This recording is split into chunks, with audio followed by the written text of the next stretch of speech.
Jacob's GPS glitched for the third time that night. Recalculating. The robotic voice droned on as he squinted at the dark road ahead.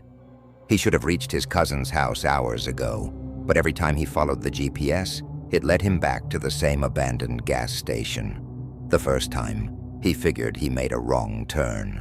The second time, his stomach tightened. The third time, he stopped. The gas station sat under the glow of a single, flickering street light. The windows were boarded up, and the sign above the rusted pumps was half rotted away. Jacob checked his phone. No service. He tried calling his cousin anyway. The call dropped before it rang. A shiver ran down his spine. He wasn't lost. Something was keeping him here. Taking a deep breath, he stepped out of the car and approached the gas station. His footsteps crunched on loose gravel. The air was thick with the scent of dust and gasoline.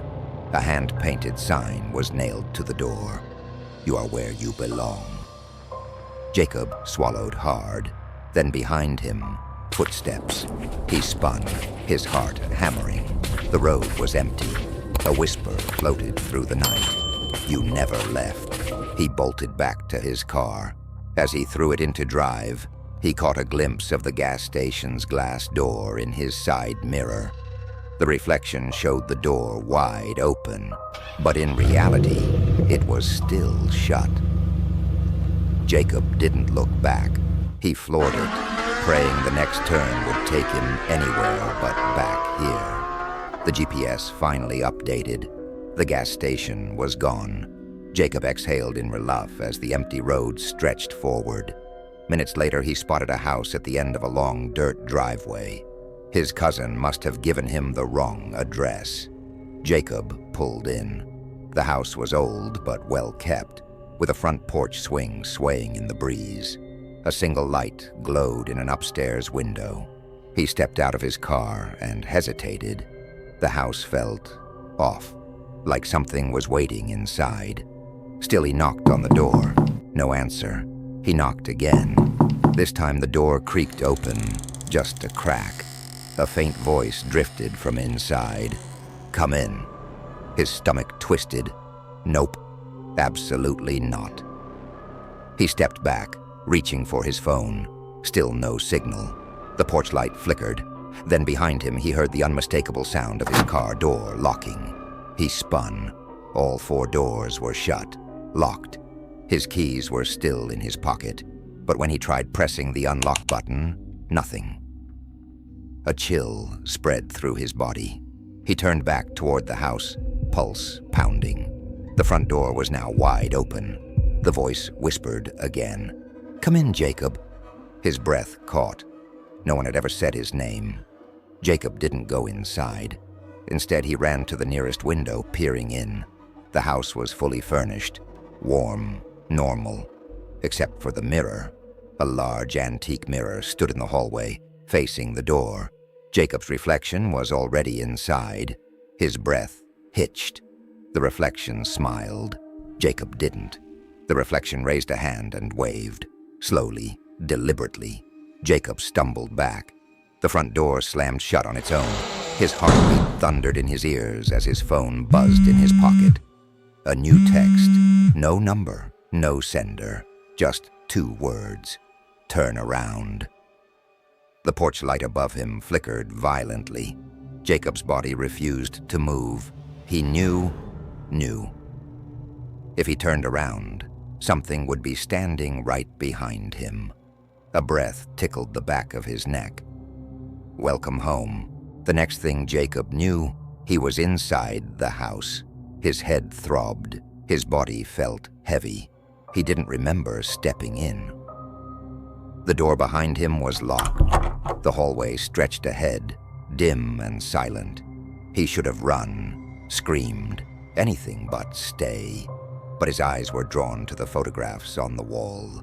Dozens of framed pictures lined the hallway. His blood turned to ice. They were all of him. Jacob as a child. Jacob in high school. A photo of him at the gas station tonight. His breath turned ragged.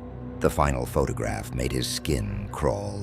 It was him, standing in this hallway, right now. His mouth parted in a silent scream. The light flickered. When it came back on, there was someone else in the picture, behind him. Jacob didn't turn around. The air went cold. The whisper came again, closer than ever. "You never left." Jacob ran.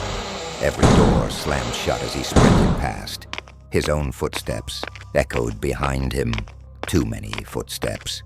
The only open door led to a darkened bedroom. No choice. He dove inside, locking the door behind him. The room was freezing. The walls felt too close. His breath fogged in the air. A mirror stood in the corner. His reflection wasn't in it. Instead, a door was visible inside the mirror, one that didn't exist in the real room. Jacob stepped closer. The handle turned by itself. Then something stepped out, tall, hollow, wearing his face but stretched too thin. It smiled. "You were supposed to stay." Jacob's mind screamed, "Run!" But his body was frozen. The thing tilted its head, stepping toward him. Jacob stumbled back. His foot hit nothing. The ground gave way. He was falling.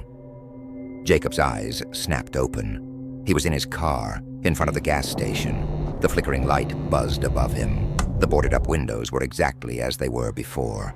His hands shook as he grabbed his phone. Still no signal. Then, in his rearview mirror, a reflection that wasn't his. It grinned. Jacob's breath shattered in his chest. A hand landed on his shoulder. A whisper filled the car. "Welcome home." Jacob's GPS was lying to him. Every road led him back to the same abandoned gas station. No service, no way to call for help. He got out, heart pounding. A sign was nailed to the door. "You are where you belong." Footsteps crunched behind him. He spun, nobody there. But in the gas station's glass door, his reflection showed the door was wide open. It wasn't. Something was waiting inside. Jacob thought he finally escaped, until he saw the house. It wasn't his cousin's, but his GPS led him straight there. His car locked itself as soon as he stepped out. The front door creaked open by itself. A whisper drifted from the darkness. "Come in, Jacob." His blood ran cold. No one had said his name. Jacob's reflection was already inside the house. He hadn't even stepped in yet. It stood inside an antique mirror, watching, smiling. He grabbed his phone, a new text. "Turn around." His body froze. A cold breath tickled his neck. Something whispered, "Welcome home." Jacob saw himself in a picture he had never taken. The house was covered in photos of him. Childhood pictures. High school. Even one of him standing at the gas station tonight. His hands trembled. The last photo made his stomach drop. It showed him right now, in the hallway. But now, someone else was behind him. Jacob woke up right where he started, in front of the same gas station. His hands shook as he checked his mirror, a reflection that wasn't his. A cold hand gripped his shoulder. A whisper filled his ears. "Welcome home."